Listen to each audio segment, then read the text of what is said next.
We vomit rainbows. Episode number 12. And in this one, we get a spit update on the Tinder tragedy. And then we talk a little bit about The Walking Dead, an unfortunate healthcare worker for the elderly. And then we talk about Dead or Alive, mostly dead. DOA, dude. DOA, dude. Well, this is episode 12 of Vomiting Rainbows.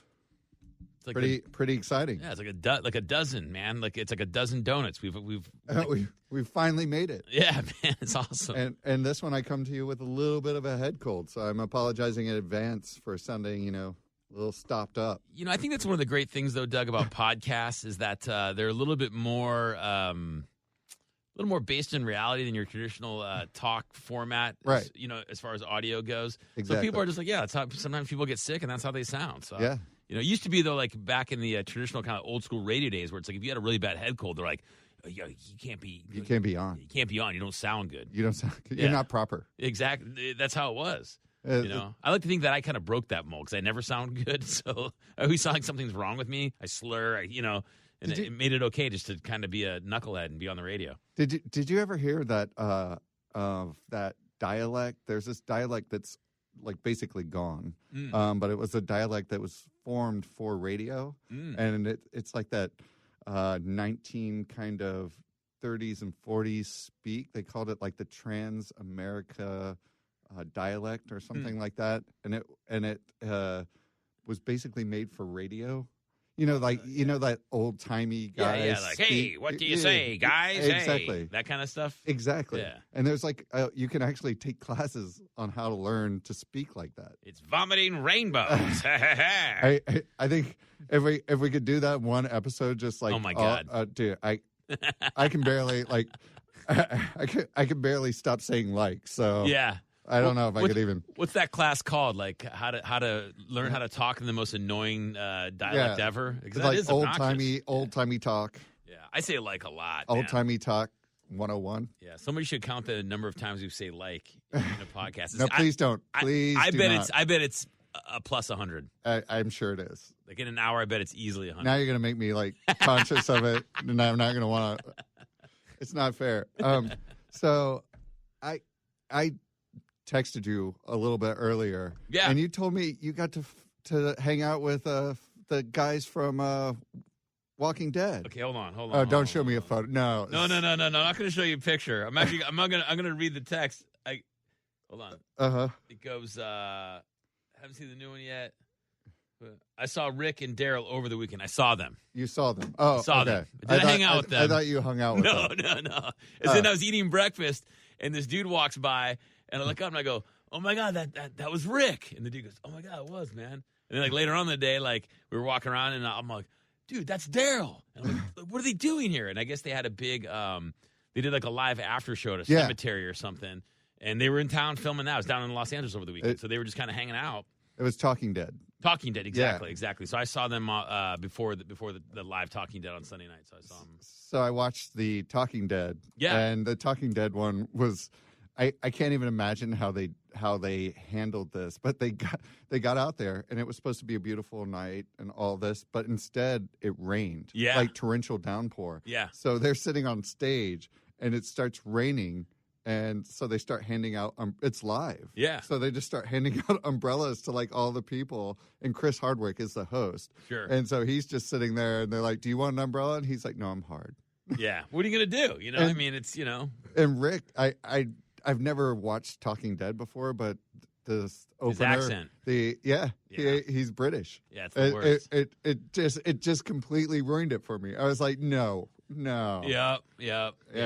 That was heartbreaking. So I wanted to talk to you about hanging out with them. No, I wanted to talk to you about episode 1 of Walking Dead, but I don't want to. We can't. I haven't seen it yet, but I do know. I mean, I know enough about it to talk about it. I know people were really. It's like supposed to be like one of the most graphic, violent things ever shown on television, like to the nth level, to the point where people were like, "I'm not going to watch. I can't watch the show if this is how it's going to be from here on out." And from what I understand, on the Talking Dead, they had to really reassure fans that like, they made a really super graphic, violent kind of Quentin Tarantino first episode to kind of set the stage for multiple kind of facets of the storyline. Dude, it was traumatizing. Like, it was seriously traumatizing. Like, I watched that episode, and I started watching it, and I was like, I can't watch anymore. I had to take a break. There's been a couple episodes that have been really, really raw. I think when they went to Alexandria,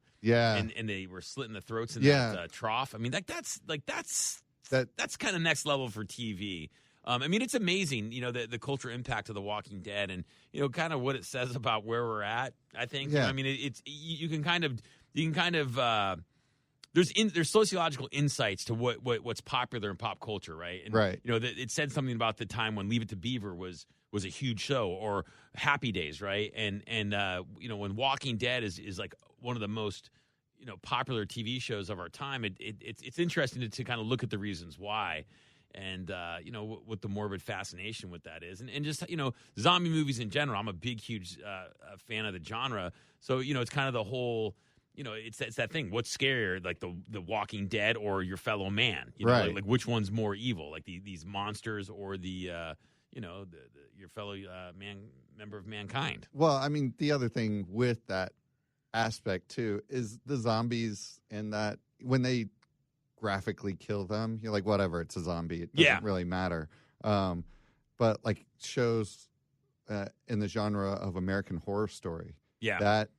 Some of that is just, again, it's the two of those two shows seem to have set a new bar. For sure. Which is this counterculture of like gore in very popular TV shows. And I actually love both shows. Yeah. Well, I mean, I think there's always, you know, the thing is that, you know,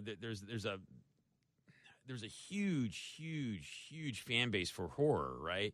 And these two shows kind of cross that boundary and make it kind of mainstream. So, you know, so you have a built-in audience of people that just, if it says the word zombie on it, they're going to watch it. Right. You know, which is a massive amount of people. And then it's kind of crossing over into all these other, you know, these other areas. I mean, and I think The Walking Dead does a pretty good job of, you know, kind of tapping in like to the survivalist, wacky guy, and, you know, kind of the dude who thinks the end of the world's coming. And then, you know, they have enough dynamics on the show, just as far as interpersonal relationships go, where, you know, I think anyone can kind of relate to it. Right.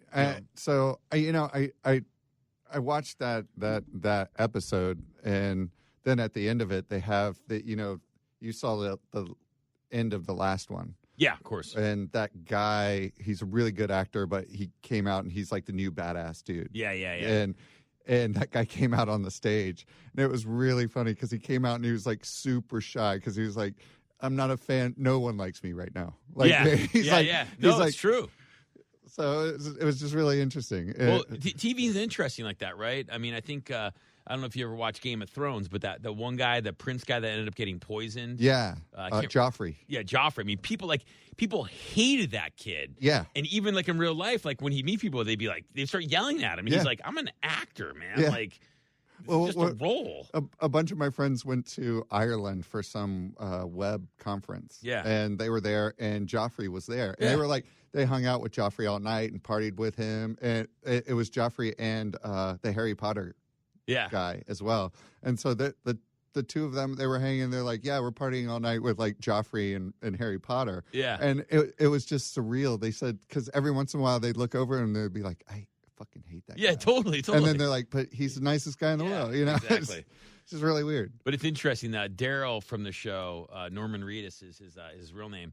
He has another TV show called Ride, where he basically like rides motorcycles around, right, and just gets to do all this cool stuff. And it's funny because you can really tell that, I kind of think The Walking Dead was a no-brainer. I mean, it had such a cult following as far as the graphic comics and stuff. Right. And if you look at what Marvel's done with all the comics into movies, I mean, I think it was kind of a no-brainer. The genre, there's a demand for it. But I don't think anyone really anticipated being such a huge hit. Right. And you can tell, seeing him kind of outside The Walking Dead, just on his own show, like, he's a really humble guy. Yeah. And you can tell he's kind of just like, dude, I can't believe I get to do this. Yeah. He's like a starving actor, and now he's like on top of the world. Yeah, and everyone was just sitting, like, even in The Talking Dead, like, he came out and, like, people applauded and stood up for him for, like, a good, like, 10, they, like, had to calm the audience down because he's so beloved by everyone. He's just, like, this dark, mysterious dude that everyone's, like, he just seems like a cool guy, and he's always like, I'm going to go on my own, but I'm always doing something noble. Yeah.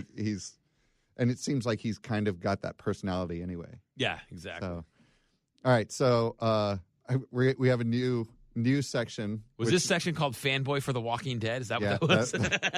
It was. That'll be also for next week. We'll go into it. I'll watch it. Your homework is to watch both episodes, because you got to watch 2 so that we can go talk about 2 and see if it really was less violent. For sure. So this section is called Spit Update. Spit Update? Yeah. See? I'm funny. And so we're going to go back again and revisit Gable Tostee, our guy who had the Tinder date and she fell off the balcony. Oh, yeah. Yes. This was a good one. So his trial ended and he was exonerated. Because they listened to the audio. He's been basically quiet because of his attorney. So he came out and told his story after all of this. And so real quick, this was the story as I understand it. This guy dates this girl on Tinder, brings her back to his skyrise. She's like attacking him, violent, throwing stuff at him. You know, the reason why he was suspect is because early on in this conversation that was recorded. He's had a couple run-ins with the law or whatever, so he mics his house. So they're playing this tape of this night, and early on in the night, he's like, I'm going to kill you. I'll throw you off the balcony. Well, it turns out they're partying, they're drinking, they're fighting. It gets to the point where she's like attacking him. He pushes her out into the balcony, closes the door, and according to him, she was trying to escape the balcony, trying to jump over to another balcony, and fell off the building and died. Right. Exactly. And so, and a lot of people said that he had tried to choke her moments before. Yeah. And that she was in fear for her life. That's why she went over the ledge. Yeah. So really, here's what he said. He said, I think it's about time that I speak out about the events that happened. If you're not aware, I'm speaking to the tragic death of Rowena Wright, and that's the girl who fell over the balcony. So far, I've been silent. My hands have been tied because of my attorneys, and there's so many misconceptions and untruths that have been circulated out there. And also, to be fair, the court came out and literally said, he's been exonerated. It's time to leave him alone. Yeah. I mean, he has just been vilified in the press. Yeah. And he's, as one person said, he may be a douchebag, but he's not a murderer. There you go. And so, did someone really say that, or do you say that? I'm paraphrasing, but basically, he should have a shirt that says that. I might be a douchebag, but I didn't kill anybody. Yeah, exactly. Yeah. So he said that it's been a really difficult time for him. He said it's the most tragic and distressing event that he's ever experienced. And knowing to be the last person that I was with her has permanently scarred me, and not a day passes that I wish I couldn't go back and redo these events. Well, and I mean, think about that, man. Like, he went out on a casual date with this girl. She ends up dead. I mean, that's going to, imagine, his next date. Like, the date's like, so, do you date a lot? Yeah. Awkward. Yeah. Awkward. Like the last girl I dated ended up falling off my balcony. I mean, and not only that, but I mean, think about that. Like, it is horrible. And I mean, is that a kind of thing like you would have to move from your place? I mean, that would mess you up, right? Oh, yeah. It's terrible. Yeah, it's horrible. I have a friend who went out on a date with a girl, and she wanted to go see the sunrise, and she they went to this cliff overlook over the Bay Bridge. Yeah. And he was right behind her, and she started tearing off ahead of him and went over a little a warning area. Yeah. And she fell off of the cliff and died. Oh my God. And I can only imagine that it's very similar to what this. Let's get that dude on the podcast to talk about that. We absolutely could. I wonder. I'll see if he's interested. Because that's. It was intense. Yeah. And it had to be very challenging for him. So, of course. So that'll be for a future podcast. Maybe. Maybe. I probably wouldn't want to talk about that, man, if that happened to me. Like, I'd be like, yeah, it happened. And that, He kind of went roaming around the world after that to try and kind of recenter himself. I would be interested in talking to him about that process. I mean, that'd be a great thing to talk about, like whether dealing with loss or dealing with tragedy. I mean, it's interesting to find. It's interesting to hear about the different ways that people pull themselves back up from a situation like that. Yeah, right? I mean, like we've all had like family members pass away or friends pass away, but it's another thing to have a senseless death happen while you're there. Yeah, I mean that's definitely. I mean, that's I can't imagine how. So he said, I've never experienced anything like this and had no idea how it would affect me. I had only known her for one night, and am absolutely horrified that this happened to her, and I never wish this to happen to anyone. While I've never had the chance to meet her family, it pains me at the loss and suffering they must be experiencing. My night with Warina was intended to be relaxing and fun. And this is where he goes a little Trumpy and off the rails and starts saying, she was, we got along great. She became more aggressive. And then I thought she found it amusing, but soon it got out of hand. Yeah. And she kept hitting me, taunting me, throwing stuff around and trashing my apartment. And after a couple of hours, after all of my efforts spent to placate her, I couldn't calm her down. And just a quick life learning point from this: if you're on a date with a stranger and they come to your apartment and they start breaking all your stuff, call the police. Like that's the appropriate adult thing to do. After like 20 minutes, 15 minutes, 10 minutes, as soon as they throw a plate at you and don't leave, that's when you call the police and get them removed from your house. Yeah. You don't know this person. It's like, I mean, this is just a learning moment, and I want everyone that's listening to this to remember, like, you don't need to save this person. It doesn't matter what you've done. It's like they're throwing stuff at you, attacking you physically. The date's over. You want this person out of your life. Call 911 and get this person ejected from your house. Yeah, it's just that the problem is that at that point it becomes embarrassing. The law, he didn't want to get law enforcement involved because he had run-ins with them before. Yeah. It's and he's hammered out of his mind. Sure. So, but with all that said, still, yeah. He said, even though I tried to placate her, calm her down, she just would not. I've always been happy to have great girls stay overnight, but her behavior became so overbearing, I decided I wanted her to leave. This is where the alleged choking sounds began. Mm-hmm. I never even put my hands deliberately on her or around her neck, but I did. She picked up a metal object, tried to swing it at me, and I removed it from her hands. Yeah, that's self-defense. Right, exactly. Like, I think if someone's like hitting you with like a lamp and they're on top of you, like smashing you with a lamp, I think it's okay if you choke them. I think that's okay. Like, to get them off you by any means necessary, I think that's okay. Right. And he said, in the heat of the moment and the fact that we had been drinking all night, eloquence was not my first priority. Sure. So he said the struggle took place about 2 to 3 meters from the rear glass doors. Australia meters, whatever that is. Yeah. and then like, was it like 3 miles? That house was huge. It's like, dude. And so he said he was 2 to 3 meters from his rear glass doors and my balcony being assaulted, and my front door was 10 meters away. So, and it has an automatic closer lock on it that he would have to get undone. Yeah. And he couldn't imagine trying to get her out, and so he thought it was easier just to slide the door, get her to calm down. Yeah. He said, I put her on the balcony. I figured it would separate us, and I could either then decide whether or not, like you said, call the police or security and have them remove her from my apartment. He said it was literally 10 seconds, and you can hear this on the video, or on the audio recording. I did not expect anything. When I turned around, I saw her briefly for a fraction of a second go over the balcony. Ugh. And he said at that point, he said she never tried to bang on the door.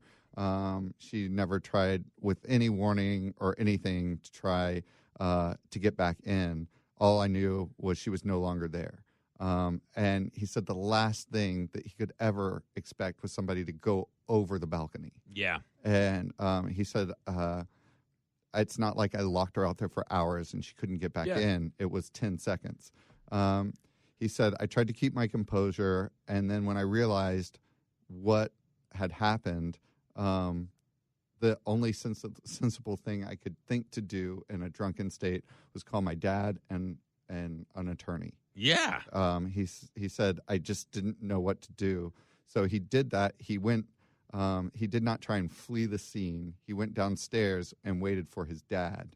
Was there like a body on the street? I mean, yeah. Oh my God. But the cops and ambulance were out there. Yeah. So when he saw them out there, and you can see that there's a CCTV footage that they tried to elude, that he was trying to get away. Yeah. But you can see him. He goes out of the elevator. He looks out, and he can see all the commotion going on. Yeah, of course. And he just goes out the other way. Yeah. Because he's like, fuck this. I can't handle. Yeah. Like, seeing the body. Yeah. Of yeah. course. Well, seeing the body, and then immediately having to try and explain this story in a completely blotto state. Yeah. With the cops. Sure. So he waited for his dad. And while he was waiting for his dad, he said he was anxious. He didn't know what to do. And they said he said that it looked like I was leisurely having pizza on the curb, but I was just waiting for my dad. I didn't know what else to do. And I figured it might behoove me to have food because I hadn't eaten all night. Yeah. What's wrong with eating pizza? Yeah. He said it was just like, it was right there. I grabbed a piece of pizza and waited for my dad. These people saying you can't eat pizza because someone falls off your balcony? They made it look like he went and like ordered a pizza and had a casual meal. Even if he did, I mean, people react to things different. Yeah, he's like, God, man, someone just fell off my balcony. Yeah, I want some pepperoni pizza. He said, it seems like a logical thought process in my world, right? And like what we talked about on the podcast before was like about like his encounters with the law. Yeah, and he's like, I've had some minor encounters with the law.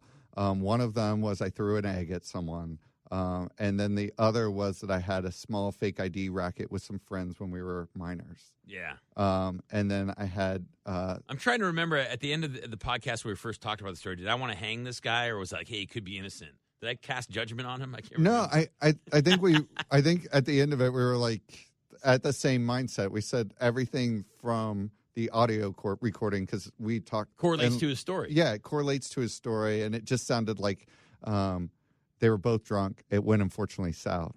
So he said he's happy that this matter has been resolved, and he wants to go on with his life.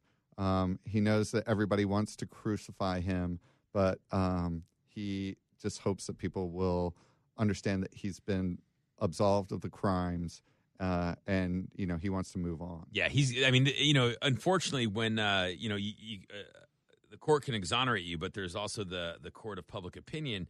And if people think this guy killed somebody, he's got to find a whole new fashion. Right. If he doesn't have a goatee, he's got to grow one. He's got to grow out his hair. Like, he's got to change his whole vibe. He's got to probably move. He's probably got to reinvent himself. I mean, that's what I would suggest doing, right? Like, there's no sense walking around the same building and going, oh, you're that guy. Like, you know what I mean? Like, he's trying to get dates, and girls are like, I'm not going to your place. You know what I mean? Like, well, he already has a girlfriend. Her name is Lizzie Evans. And is it that easy to get a girlfriend these days? Well, she's been supporting him through the trial and kind of helping him through it. Is she one of those chicks that just likes people that are on trial for murder? I mean, no, I think they're out there. It's a good thing. It could be, but I think she felt the same thing. Like she obviously had heard everything from his side. Listen, Doug. I just tend to think that if you're a single woman, you would try to date someone that has less stuff going on in their life like this. Like, right. I always think about like the single dude who can't get a girlfriend, who hears stories like this, and he's like, "Really?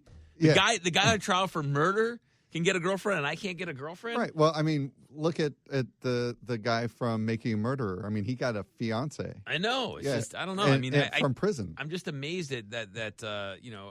That women are like, oh, that guy seems like he's got a lot going on.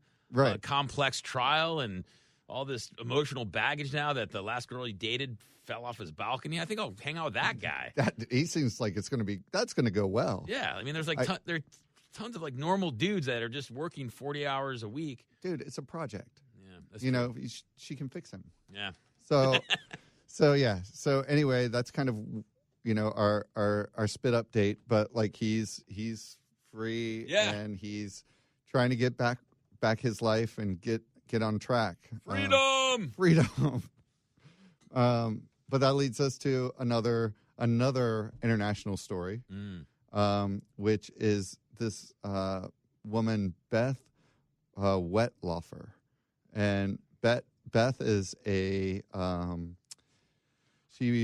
cares for the elderly. And as you can tell, probably not going to go well, but she's telling the story. It's not going to end well. It's probably not. She's been working in Ontario, this place called, I guess, London, Ontario, and also Woodstock, Ontario. And during her time from 2007 to 2014, 8 of her elderly patients have died, and they all died from drug overdoses. And she, I mean, this is the thing. You work with the elderly.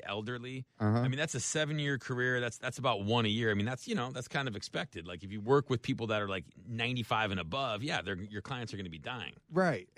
The problem is that they say that she administered a drug that she knew would kill them, and she has written a series of poems talking about murder. Wow. Oh, so she's just like the angel of death? Angel of death. Are these people wanting to be put out of their misery? Not at all. No, they're like 55. No, so I'll actually tell you, they gave a whole list of her victims, and they were from 84 to 75. 96 to 75. Okay. But one of her, the youngest one was 75, and that was the most recent death. They are exhuming all of the victims. No, they will not exhume most of the victims, but they think there are probably more. But these are the ones that they're going with because they have conclusive proof. Now, what if this lady thought she was giving them like the proper dose of medicine, and she just she doesn't do decimal points very well. Right. So instead of 0.15, she, you know what I'm talking about? Yeah. She's just overdosing them. Well, that's a real thing. It's death by decimal, and that's the like. Is it really called death by decimal? That's what they call it. So in hospitals and stuff. Yeah. Oh, really? So look at me. Look at you. Huh. So yeah, that's a real thing. And death by decimal is so prevalent in hospitals that nurses have a group of when they go to the hospital, they have another nurse go with them. Yeah. To watch the nurse to make sure that she doesn't accidentally overdose them. Yeah. Because 10 or 100 is like a massive amount. And you hear stories about that all the time about how they now they actually write a marker on the foot that they're going to cut off, cut this one off, and they have 5 people sign it. Because you hear those stories about people that get the wrong limb cut off, or I was in here for whatever, and they end up taking out an organ, stuff like that happens. So I think one of the scariest things is I've had ACL surgery twice. Yeah. And there's nothing more horrifying than you have to literally mark the knee yourself with an X. Yeah. And there's nothing that feels good about that at all. This is the one you're going to cut up. Yeah. But this is not the case. It's not death by a decimal point. No, they don't. They said that. So you're saying this chick Beth is like a deranged, she feels like the angel of death. She likes, she's like the soul collector. She writes these crazy poems. Yeah, and she looks like a little bit heavy set, but normal person, not And if you read her these poems, are the poems good? Just as a poetic structure. If it wasn't attached to the story, are the poems good? I mean, here I'll read you one. Okay. She watches some life drain from the notch in the neck in his vein as it soothingly pulls and smothers her pain. Sweet stiletto, so sharp, craves another cut. Obeying the call, she moves to his gut. Blade tracing a line from navel to spine, grating on ribs, slicing intestine. not bad. I mean, a little morbid, a little on the dark side, but little on the dark side. Did she go to school for this? I mean, it's like maybe she's a budding poet, but she's got stuck being a nurse. I mean, yeah. I mean, people can have like a dark fascination. Look at like Brent Easton Ellis, or who's the Chuck Palahniuk. There are people out there who have, as far as we know, not killed anyone, but have written some of the most disturbing books out there. Yeah, I mean, about murder. Yeah, and I mean, I imagine if you're in a situation like Beth is, and you're whether you're overdosing them or not, you're kind of with people at the end of their life. You've seen death a lot. I think it's easy to become, fascinated with that, because you're dealing with it constantly. It's like that's your business, that's your world. So you're probably going to be a little bit more apt to, be heavily focused on that. Yeah, I'm not saying it's okay that she if indeed she is overdosing people, that's okay. No, but I think I can understand her being a little bit morbid and a little bit dark and a little bit twisted. You think about people that work at funeral homes and stuff; they kind of become desensitized to things. They look at death differently. Right. And what was that? 6 feet under? Yeah, 6 feet. I was literally. That's immediately what popped into my head was like Dexter and 6 feet under. The same guy was in both. Michael C. Hall. Michael C. Hall. Wasn't he? 16 Candles, was that? I think so. Oh yeah. That's right. But anyway, she wrote another poem called Working Happy, and on the flip side, it's all about her satisfaction working with the elderly. Mm-hmm. So she also has been clean and sober for 365 days. So she had posted that on her Facebook in 2015. So she apparently, from all outside, like even her neighbors and the people who had worked with her in the home, said she was wonderful. Yeah. So it's just very disturbing. It is disturbing if she's actually out to be true. Yeah.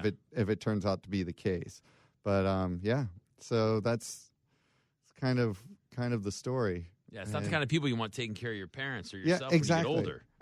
I think that's the hardest thing. Is like when you hear about homes like this, when they're abusing the elderly and things of that nature. It's just heartbreaking. Well, and usually, I mean, if you are, dealing with this phase of life with somebody, and they're going into a home or whatever. I mean, I remember, I had a huge interest in gerontology, and actually I wanted to be a gerontologist and work with the elderly. And I did extensive volunteering in all types of old folks' homes. And what I wanted to be was an ombudsman. I can't even say it. Ombudsman. And that's basically somebody who, it's a position, and you basically are, there should be one, if you're checking someone into one of these homes, there should be a person like that, and they look out for the welfare of all the patients. So if they look for signs of abuse, they talk to people, and they're kind of the advocate for those people, But the old folks' home, a lot of them are really interesting, man. I mean, I worked in ones where people had their private rooms, people lived in kind of like kind of halls where you'd walk in a room and there'd be like maybe 10 beds on each side. And the biggest thing that they had problems with was these guys would have all kinds of weapons, like knives and machetes, because they were, if anyone messed with them, they wanted to be terrified. They wanted to be able to defend themselves. So, you would go into these places and they would have like, these gnarly knives underneath their pillows, and they would constantly confiscate these like crazy weapons from these dudes because they were like, hey man, like if something goes down or some guy starts messing with me, like I'm going to fuck them up. Exactly. And they're 90 years old. Yeah, at this point they're fragile, they're older, and they're vulnerable. Yeah, and they probably don't want to feel vulnerable at all. And these are people who probably have amazing life experiences that they want to share. Well, that's what I always liked working with the elderly and visiting with them and talking to them, is because you basically get to hear a life's worth experience. And there's always like three things that they talk about. They talk about the time that they almost died. Right. Like if they've ever almost died, that's like the number one thing they talk about. They talk about the woman they loved, and they talk about kids if they had them. I sat down with hundreds of people, like 85 and plus, and those are the three things that they bring up. They don't talk about what they did for a living. They don't talk about where they don't talk about any of that stuff. They talk about like especially the really old guys that kind of repeat their stories. They'd be like, oh, hey, did I ever tell you about that one time I almost died? And they go into the story, you know, Right. and then they're like, oh, you know, like, love of my life. Like, this is how I met her. And then Yeah. they'll talk about their kids. Like, that's it. Yeah. Well, I mean, those are the big things that matter in life. Yeah, I mean, it really is. And I found when I worked with the elderly, it really helped me learn really quickly what is important in life and the kind of things that, you know, that matter. Right. You know? So I always found it really rewarding, not to mention always a lot of fun because like really, really old people are hilarious because they don't care. They don't give a They do not care. They will say whatever they want. They don't. Yeah. You know, I mean, they just don't. And it's great to be around people that are just, you know, they're 100% honest and they just don't care. And then they tell you how you should be living your life, too. That too. Yeah. Exactly. Sage advice. Continual sage advice. What? And so, anyway, from that story, you know, I think we'll go straight into a really sad a death that just happened. Mm-hmm. I didn't even hear about this in the news, but the lead singer Pete Burns from Dead or Alive. Oh yeah, dude! I did hear about this. Did you? This got such little Press. coverage. Yeah. I mean, you spin me right round. Everyone knows that song. Like a record, baby, right round. I mean, if you danced at the edge, if you went to any kind of, you know, late 80s, early 90s alternative dance club, I think people forget that people used to go dance to alternative music. Yeah. I mean, and that was, you know, you easily, I mean, there might have been only 3 songs. Right. That was one of them. It had like a 25-minute remix. Yeah. You know, it was that, some Depeche Mode, maybe some Tears for Fears, Right. maybe back into a Depeche Mode song, back into the DOA song for another 15 minutes. I mean, you know. It was, I definitely remember this song when it came out, and it was just huge, and it was like all over the place. Yeah. And the video on MTV, Mm-hmm. and it was just really sad to find out that he had a heart attack. How old was he? Do you know? Yeah, he was, 57. 57. So, Jesus. and so, you know, it was one of these things where I watched a couple of the things that they had on Heavy, and one of the things that he did was he did a celebrity wife swap with a footballer. Wait a second. Was that guy even a celebrity? I thought he just wrote this. I thought he just wrote that one song. I mean, is he? I'm not trying to talk bad of him, but I mean, did he have like other songs? I mean, were they? I don't know of I thought any he was other just like songs. a dance guy. You know, he tried to constantly reinvigorate his career. Yeah, but no, he did not. There were not a lot of songs that came out from him. But he got married. He was married. He did a wife swap thing. So Yeah, what was his wife like? So first of all, he was originally married for until like the early 2000s, and then his wife said, "We're splitting because he's gay." And she had known they had a very, what she said, open and honest relationship, and his partner, they decided they were going to give it a go, and they were married all the way until they were whatever common law. Until, so DOA guy is married from back in the day all the way to the early 2000s. Correct. And she's like, yeah, I always knew he's gay, but we're married or whatever. Finally, he's like, you know what? I don't want to be married to you anymore. I want to go marry my boyfriend. Right. Okay. And she's cool with that. She's like, all right, go for it. Yeah. So she was from the 70s till 2006. They were married. And then they split up, and he started seeing this guy, Michael Simpson. And they became married. They had split for a while because when they got married, apparently. Now wait a second. I have a question. I mean, I don't know if you have the answers to these questions, but in 2006, when DOA guy married Simpson, did Simpson know he was DOA guy, or did he look totally different? Yeah. Okay, so he just that's been his calling card like since the 70s. Yeah, he's like, I'm DOA guy. Exactly, and he had been with him for quite some time, apparently overlapping, and so they just said, let's just. Let's do this. We're very amicable. We're friends. Yeah, we can wear the same clothes. Right. We basically double our closet space, bro. Right. I mean, think about all the benefits of losing the chick. But he was really notorious for one thing, which was other than his hit, was he just constantly got plastic surgery. So by the end, he looked. He looked like a record player. Yeah, he looked like a piece of vinyl. Yeah, he just looked insane. I mean, he's had cheek implants and like all this like lip implants and Yeah. Botox, and he blew through all of his money. So much so that right before, right last year, he was going to bust out a reunion tour. No, he was evicted. He and his partner were evicted, and they owed $41,000 in rent. Oh, yeah. So they were DOA, dude. Now let me ask you a question. Like I said, it did bum me out when I heard this guy passed away. But if you're the landlord to DOA guy and he owes you $41,000, don't you say, okay, listen, here's the deal, bro.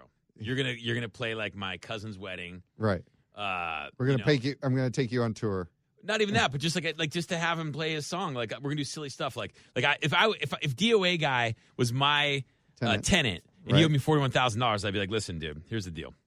It's Doug's birthday this weekend. I'm going to take him to a Denny's with a couple friends. You're going to dress up as the server, and you're gonna spill the food on him, and then you're gonna jump on this table and sing your song. That'd be amazing. Like make him like a puppet guy. Be like, how come this hasn't happened yet? Be like, I'll knock $10,000 off your rent for that. Right. So like there he is in Denny's. He spills something on you, and you're like, dude, what's up? And all of a sudden he goes, I'm sorry, Doug. You spin me right. That'd be amazing. I'm totally into that. Yeah, this landlord was lame. But so I watched this wife swap. I got almost done with the episode, but it was he was actually a really very nice guy. Yeah. The footballer that he did the wife swap, she had the footballer dude had like this supermodel girlfriend, or his wife was like a supermodel, and then when they switched, the footballer's wife was like, Is this what life's supposed to be like? This Michael Simpson was like super nice to her, like made her meals every night, like treated her to things, would take her out, and she would say, all right, what are we going to do today? And he goes, I don't know. Why don't we just go out and take photos of you because you're beautiful? Yeah. And she was like, what? And then they went out and they like did all these photo shoots, and it was that's a great idea for a date. Yeah. And then and take pictures. Yeah. Huh. And then note to self. You're going to write that down, good. You and Christy? Yeah. So he there was that, and then the footballer dude with Paul was like he would sit on the couch all day, like do nothing, watch TV, expect Paul to like make him food all the time, take care of their baby. Yeah. I think he goes, oh, sorry, Pete, not Paul. DOA dude. Yeah, DOA dude. Yeah. Pete was like, if this is what, like everyone, I'm transgender, but I'm not a woman. And if this is what a traditional woman has to go through with a traditional relationship, he's like, this is horrible. Yeah. Like, he's like, this is so terrible. This guy won't pitch in at all. He like goes to the pub every night. Yeah. And then like. He does? Yeah. Man. Yeah, he's like Brit dude. He just goes to the pub every day and like comes back, and Pete was just like taking care of the baby up all night, and he like, what a trippy thing, like you're a professional footballer in England and like DOA dude's taking care of your baby. Yeah. And he was actually really good at it. Yeah. And he they like went and had a postmortem of the whole thing. And the two of them are sitting on the couch, like watching this and commenting on it. Yeah. And then the footballer and his wife are looking at it, and it's just really funny because you could tell that he hadn't been around a lot of people who were transgender. The football guy? Yeah. Okay. And it was just really they both handled it really, really well. Yeah. And they got along really well. But at one point he was just like, dude, your wife must fucking be a wreck. He just turns to him like, you've got to pitch in, dude. You're gonna lose this girl. Yeah. So DOA dude not only was a good dude, he made a great hit song. And now he's gone, man. That's and then he had a heart attack. Yeah. So I felt it actually ingratiated me to him much more. More, I thought that he had just gone off the deep end and he was just a whack job. Well, that's kind of what you expect, right? You expect, unfortunately, when guys kind of die, a little bit young, you know what I mean? But you figure that guy probably lived a pretty heavy duty life through the 80s, you know, with the hits and all that stuff. So he probably put some years on his life, right? Or took some off, I should say, right? But yeah, you know, you kind of think like the dude ended up dying in a hotel room alone with in a pile of cocaine or something. But this doesn't sound like that was necessarily the case. It just sounded like they might have been something involved. But seems like this should have been a bigger story. It should have been a bigger story. You know? I mean, and all these people came out. Like Boy George said he was an inspiration to him. Yeah, and, I tend to think that the older you get, and the more kind of, and I'm not going to call this guy like a cultural icon, but like he's definitely of an age where we both know him. We're in our 40s, so we know the guy. Know his song, but I think the more people like that kind of pass away, the less people pay attention to it because they don't want to kind of acknowledge, like, oh wait, that dude's like what? What? Like that guy died. Like, like the other day, it was Eminem's birthday, and he's 44. Right. And I'm my God. Yeah, I'm like, how is Eminem 44 years old? Like that doesn't make any sense. But then I'm like, oh yeah, it does. Yeah. Because that's terrifying. But you know what I mean? Like to me, like when I think of Eminem, he's just perpetually like 23, 24. Yeah. He's always Slim Shady. Yeah, that's what I mean. Like, what? Now he's all grown He's always up. talking about throwing his wife in the back of a car. Exactly. And, like Haley, his daughter's probably 23. You know what I mean? Oh, dude, that's so weird. So that's Vomiting episode 12. Number 12. And, so please, thank you for listening. And follow us on social media. We Vomit Rainbows. Sign up for our podcast at vomitingrainbows.com, iTunes, Google Play, and Stitcher. And then please like us and comment on us. And feel free to send us emails. We love to hear from anybody who's listening to our podcast. Any feedback whatsoever.